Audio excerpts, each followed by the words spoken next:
Salam ngarit, salam ternak pemirsa. Oke, sahabat setia Bang J Ternak. Di kesempatan kali ini Bang J masih akan menjawab dari pertanyaan sahabat ya, sahabat Bang J Ternak yang ada di kolom komentar. Sebenarnya apa yang akan Bang J sampaikan ini sudah sering ditanyakan juga oleh sahabat-sahabat. Tetapi mungkin bagi sahabat-sahabat yang baru ketemu channel ini atau sahabat-sahabat yang lain yang masih pemula juga kadang bingung tentang masalah ini, yaitu tentang masalah kebuntingan kambing diri kawan ya, atau kambing darah. Nah, kemarin itu sahabat yang bertanya kepada Bang J itu kira-kira tanda-tandanya atau ciri-cirinya kambing diri bunting itu seperti apa, atau bagaimana cara mengetahui kambing diri bunting setelah dikawinkan. Nah, sebenarnya Bang J sudah banyak sekali membuat konten tentang masalah ini ya. Tapi biar sahabat-sahabat yang bertanya kepada Bang J itu biar lega juga, dan Bang J juga bisa ada punya konten lagi ya. Jadi Bang J masih akan menjawab dari pertanyaan itu kawan. Nah, kita harus bisa membedakan. Yang pertama, kambing diri memang yang usia birahi, usia sudah minta kawin, dan kambing diri yang tidak minta kawin kawan ya. Tentu kalau kita ingin mengetahui kambing diri yang tidak minta kawin tapi dikawinkan paksa, itu nanti relatif lebih sulit ya dibandingkan kambing yang biasanya dia birahi atau minta kawin.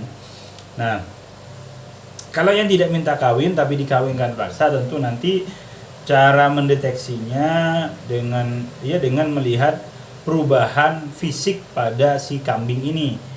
Pada si kambing diri ini, kalau dia awalnya tidak minta kawin, cuma dikawinkan paksa, bisa dilihat dari postur tubuhnya, bisa lihat dari ambing susunya, bisa lihat dari kebiasaannya tiap hari ya.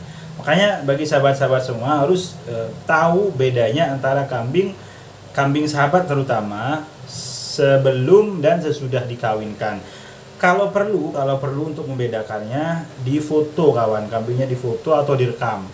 Terutama bagian perutnya, bagian bulunya, dan bagian ambing susunya, itu biar tahu nanti perbedaannya kalau kambing yang tidak birahi. Tapi kalau kambing diri sahabat semua memang berawal dari birahi kawan ya, kambingnya sudah birahi, memang diri tapi birahi dia, dikawinkan. Nah, ini sering Bang J jelaskan sebenarnya. Jadi kalau ingin mengetahuinya bunting atau tidak, biasanya itu kebanyakan kawan ya, kebanyakan kambing nanti kalau bunting dia perkawinannya berhasil, itu tidak akan birahi lagi kawan ya. Ini sebenarnya sudah sering, mungkin sudah puluhan video Bang J buat tentang konten ini ya. Jadi tidak birahi lagi. Tentu yang hal kebelakangnya itu dari ciri fisiknya, dari ciri ambing susunya itu harus sahabat semua mengetahui perbedaan kambingnya sebelum dan sesudah kawin, biar tidak kesulitan untuk mengetahui apakah perkawinannya itu berhasil atau tidak. Kebanyakan masalah yang dihadapi oleh sahabat-sahabat peternak itu sering tidak dibedakan, artinya pokoknya dikawinkan gitu aja, tanpa dilihat dulu bagaimana ciri fisik kambing sebelum dan sudah dikawinkan, sehingga untuk mengetahui tingkat berhasil atau tidaknya itu juga akan kesulitan. Rata-rata peternak pemula begitu ya. Tapi biasanya kalau yang sudah berpengalaman sudah bisa membedakan, oh ini misalkan bentuk fisiknya yang belum bunting dan sudah bunting, biasanya begitu. Nah, jadi diri itu nanti kalau sudah bunting biasanya memang perutnya itu akan beda, perutnya itu akan agak besar dikit kawan ya, dibanding dengan ketika belum kawin. Dan biasanya nanti ciri fisiknya juga akan lebih gemuk, lebih mulus ya dibandingkan ketika belum bunting ya. Seperti Bang J juga kemarin sudah sekitar 5 bulan kemarin sih, sekarang sudah sekitar 8 bulanan, sudah anaknya sudah lahir, beli kambing bunting begitu.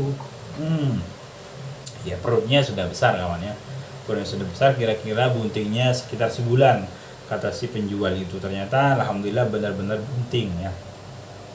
Nah, kalau sudah seperti itu kita tidak usah mengawinkan lagi karena sudah bunting. Oke, ini dulu dari Bang J cara membedakan kambing bunting dan kambing diri bunting dan tidak bunting atau ciri-ciri kambing diri tidak bunting, terutama bagi sahabat pemula.